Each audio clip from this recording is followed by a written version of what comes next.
Nuclear power यानी परमाणु शक्ति। क्या आपने न्यूक्लियर पावर के बारे में कभी सोचा है? हम ये जानते हैं कि ये कितना कंफ्यूजिंग और निराश करने वाला टॉपिक है। आखिर इसमें ऐसा क्या है? चलिए हम इसे समझने की कोशिश करते हैं। इस पूरे कहानी की शुरुआत 1940s के दशक में हुई। वर्ल्ड वॉर 2 का सदमा और विनाशकारी परमाणु बम के इस्तेमाल के बाद न्यूक्लियर एनर्जी ने यहाँ एक ट्विस्ट लिया। दुनिया भर की लगभग सभी कंट्रीज न्यूक्लियर एनर्जी को एक नए टेक्नोलॉजी के रूप में देखने लगे और इसी की मदद से दुनिया को फिर से अपने पैरों पर खड़ा करने में हम सफल रहे। इस वीडियो में आगे बढ़ने से पहले हमारे चैनल को सब्सक्राइब और बेल आइकन को क्लिक करना ना भूलें ताकि हमारी वीडियो आप तक सबसे पहले पहुंच सके। न्यूक्लियर पावर को लेकर कई लोगों की इमेजिनेशन बदलने लगी और इसके रिलेटेड हम बहुत सी चीजें सोचने लगे, जैसे कि क्या अब इलेक्ट्रिसिटी फ्री हो जाएगी? क्या न्यूक्लियर पावर की मदद से अंटार्कटिक को रहने लायक बना सकते हैं? और क्या न्यूक्लियर पावर्ड कार्स, प्लेन्स और घर बनाए जा सकते हैं? हमें ऐसा लग रहा था कि आने वाले कुछ दशकों में थोड़ी मेहनत और लगन के जरिए हम इंसान ये सब हासिल कर लेंगे। इस पर एक बात तो पक्की है कि हमारा फ्यूचर एटॉमिक होगा। बस इसके कुछ साल बाद शुरू होगा एटॉमिक एज और इसके चलते इंसानियत को इसकी आदत हो जाएगी। लेकिन न्यूक्लियर पावर बहुत कॉम्प्लिकेटेड और बहुत एक्सपेंसिव होती है। ऑन पेपर फिजिक्स को इंजीनियरिंग में बदलना आसान होता है, लेकिन प्रैक्टिकली रियल लाइफ में ऐसा करना मुश्किल है। इसीलिए प्राइवेट कंपनीज ने सोचा कि न्यूक्लियर पावर में इन्वेस्ट करना रिस्की हो सकता है। इसीलिए बहुत सी कंपनीज ने ऑयल, गैस और कोल में इन्वेस्ट करना शुरू किया। लेकिन कई लोग ऐसे भी थे जो इसे छोड़ना नहीं चाहते थे। वो इस एटॉमिक एज को फ्यूचर टेक्नोलॉजी के रूप में देखने लगे। इस कारण उन्हें ये लगा कि आगे चल के बिजली के सस्ते होने की संभावना बढ़ सकती है और ये भी लगा कि न्यूक्लियर पावर हमें गैस और ऑयल से आज़ादी दिलाएगी। और कुछ मामलों में सीक्रेटली एटॉमिक वेपन्स को लेके ये मोटिवेट हो गए।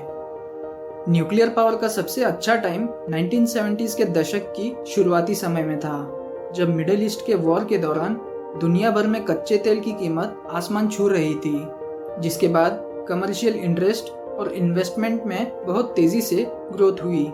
इसीलिए हम आज देखते हैं कि दुनिया भर के आधे से ज़्यादा रिएक्टर्स 1970 और 1985 के बीच बनाए गए हैं। अब रिएक्टर्स की बात हुई है तो चलिए जानते हैं लाइट वाटर रिएक्टर के बारे में। दरअसल इनोवेटिव नहीं था, यह साइंटिस्ट के बीच ज़्यादा पॉपुलर भी नहीं था, बल्कि इसके अपने कुछ फायदे थे, जैसे ये काम करता था और ये ज़्यादा महंगा भी नहीं था। तो आखिर ये लाइट वाटर रिएक्टर करता क्या है? तो इसका बेसिक प्रिंसिपल बहुत ही सिंपल है। ये आर्टिफिशियल चेन रिएक्शन का यूज़ करके पानी को गर्म करता है। किसी भी केमिकल रिएक्शन की तुलना में न्यूक्लियर फ्यूजन से कई लाखों गुना एनर्जी रिलीज होती है। इसका बेस्ट एग्जाम्पल है यूरेनियम 235। अगर हम इस पर न्यूट्रॉन की बमबारी करते हैं तो इसमें न्यूट्रॉन एब्जॉर्ब हो जाता है, जबकि इसका रिजल्ट बहुत अनस्टेबल निकलता है।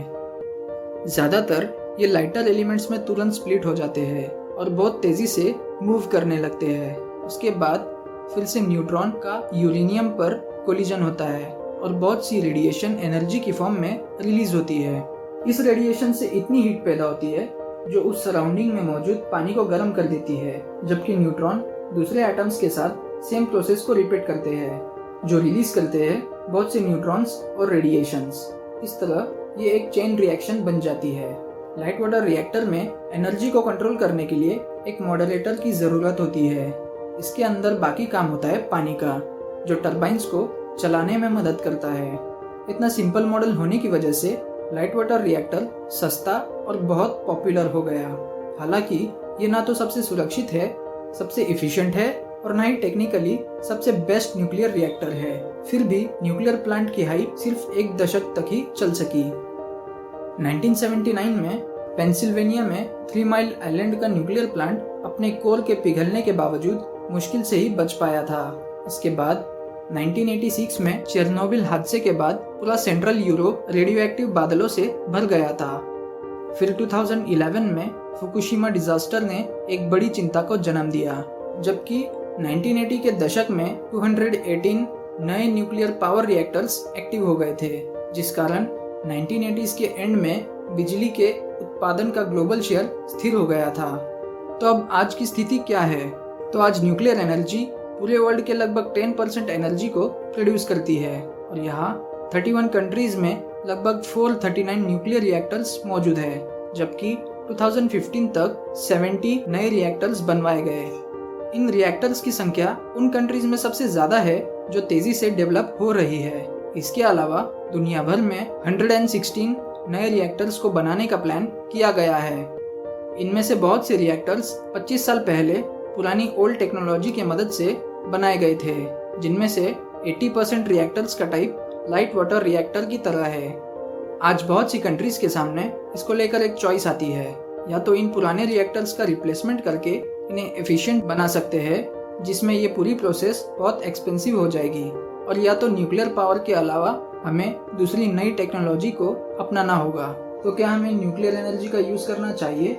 इसके जवाब के लिए हम फिर लौटेंगे एक नए वीडियो के साथ। तब तक के लिए अगर आप इसी तरह के वीडियोस देखना चाहते हो तो हमारे चैनल को सब्सक्राइब करना ना भूलें, ताकि हम आपके लिए इसी तरह के मज़ेदार वीडियोस बना सके। देखते रहिए ब्रेनिलिया।